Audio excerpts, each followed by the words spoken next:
Une des causes majeures de la procrastination, c'est d'être soumis à certaines émotions qui nous posent problème. Alors par rapport à ça, j'ai une solution à te proposer aujourd'hui. Et pourquoi est-ce que je te parle de ça? Bien parce que aujourd'hui, particulièrement, je me retrouve dans un décor assez magnifique. Et je savais que ça faisait très longtemps qu'il fallait que je revienne ici. Et je ne le faisais pas pour des raisons qu'on va découvrir dans cette vidéo ensemble. Alors, c'est quoi la différence? La différence. Qu'est-ce qui fait qu'on procrastine majoritairement? Eh bien, c'est une légère distinction qui n'est pas tout à fait claire entre ce qui est atteignable et ce qui est supportable.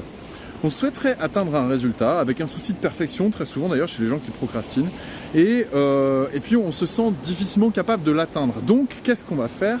On va essayer de gérer ce qui est supportable. Et donc on va se contenter de quelque chose qui n'est pas forcément à la hauteur de ses attentes, qui n'est pas forcément non plus très satisfaisant, mais on va se contenter de ce qu'on a à faire là. Donc on peut faire différentes formes de procrastination au passage. Je ne sais pas si tu te reconnais dans la notion de procrastination.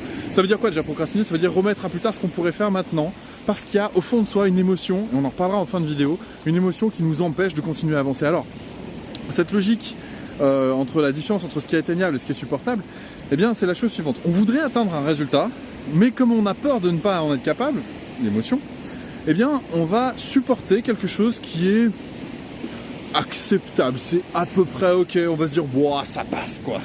Ouais, mais le ça passe en fait au bout d'un moment, eh bien il va s'inscrire, il va rester, au lieu de faire en sorte que ça passe, eh bien ça reste.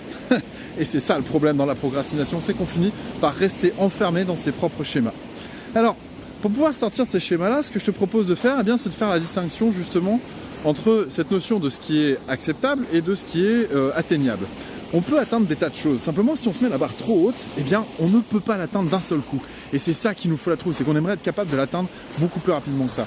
Alors, pour pouvoir faire en sorte d'atteindre un résultat, il y a la notion d'attente par rapport à ce résultat. Est-ce que je vais être à la hauteur ou pas de la hauteur du résultat?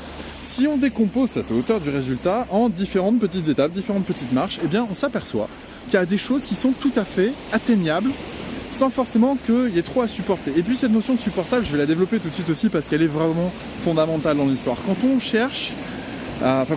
définit que quelque chose est supportable pour soi, eh bien on va l'accepter. Alors qu'est-ce qui est supportable? Est-ce que c'est supportable d'être dans un résultat qui est insatisfaisant mais une situation non confrontante, ou alors est-ce que ce qui est supportable c'est d'encaisser la difficulté pour atteindre le résultat qu'on aurait souhaité avoir, donc atteindre en tout cas, voilà. Je pense que si on décompose en petites étapes, eh bien cette notion de résultat qui est atteignable à petite échelle ou à plus petite échelle, parce qu'on a décomposé le gros projet en petites étapes, eh bien cette façon-là de faire permet de définir qu'est-ce qui est supportable ou qu'est-ce qui n'est pas supportable dans le côté désagréable de se confronter à la réalité de notre aptitude ou pas à atteindre notre objectif. Alors j'espère que je t'ai pas trop perdu dans le concept.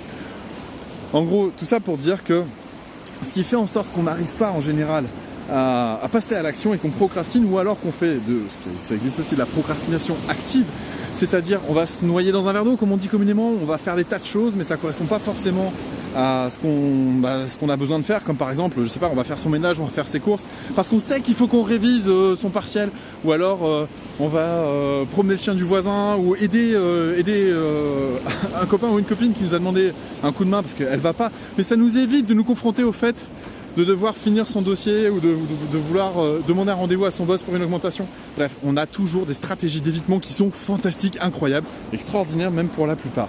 Les jeunes sont très inventifs aussi, d'ailleurs au passage. Donc, ce qui va faire en sorte qu'on va réussir à dépasser ce stade-là, c'est de prendre conscience qu'on peut supporter quelque chose qui va se décomposer aussi en quelque chose de moins difficile à encaisser ou à supporter pour soi. Parce que ce qui nous bloque au final, c'est quoi? C'est pas tant la conséquence du fait d'avoir atteint ou pas son but, parce qu'on le sait tous, hein. Des erreurs on en fait tous, et l'objectif c'est de progresser, c'est pas forcément d'atteindre la perfection. En revanche, ce qui fait en sorte qu'on n'arrive pas à passer à l'action, c'est une émotion, c'est la peur. La peur d'être rejeté, la peur de ne pas être aimé si on n'est pas à la hauteur, la peur de ne pas être aimable si on n'est pas à la hauteur, la peur de ne pas être digne de l'image qu'on a de soi. Et donc au fond là, il y a quelque chose d'émotionnel, il y a une peur, il y a quelque chose qui nous bloque, qui nous empêche d'avancer. Alors, pendant longtemps, j'ai fait personnellement de la procrastination active, c'est-à-dire que j'étais un super hyper actif, j'envoyais des tonnes de trucs, mais ça n'avançait pas. C'est-à-dire que je tournais autour du pot, mais je m'arrangeais à ne jamais aller voir ce qui posait vraiment problème au fond. Et depuis que j'ai développé mon intelligence émotionnelle et que j'ai appris à écouter ces peurs et à écouter cette notion de jugement et à sortir cette notion de jugement, eh bien, je me sens complètement libéré, je peux passer à l'action et faire des actes qui vont converger dans une direction et puis me confronter aussi aux difficultés que je peux avoir, aux erreurs que je peux commettre et surtout aux pistes d'amélioration que ça m'offre parce que du coup, j'ai un champ d'apprentissage qui devient infini désormais. Donc si jamais c'est quelque chose qui t'intéresse pour pouvoir sortir de la procrastination, je t'invite à cliquer sur le lien qui est autour de cette vidéo, je sais pas où, pour commencer à appréhender les choses au niveau émotionnel d'un point de vue différent. C'est-à-dire que c'est pas en te disant et en te forçant, en te mettant avec le mental, il faut que je fasse ci, il faut que je fasse ça, non, ça va craquer au bout d'un moment, ça va pas tenir et tes stratégies d'évitement elles vont revenir.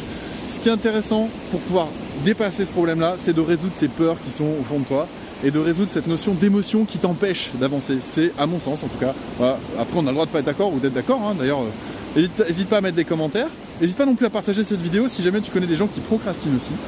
Et puis à cliquer sur le lien qui est autour si jamais tu as envie de sortir de là. Et puis sur ce, moi je te souhaite une très bonne fin de journée. Pour moi ici c'est la fin de journée, comme tu as pu voir tout à l'heure, il y avait le soleil, maintenant il a disparu, il n'y a plus, mais il y a toujours un super décor. Et en tout cas je te remercie de m'avoir suivi sur cette vidéo et je te dis à très bientôt pour une prochaine. Merci, ciao.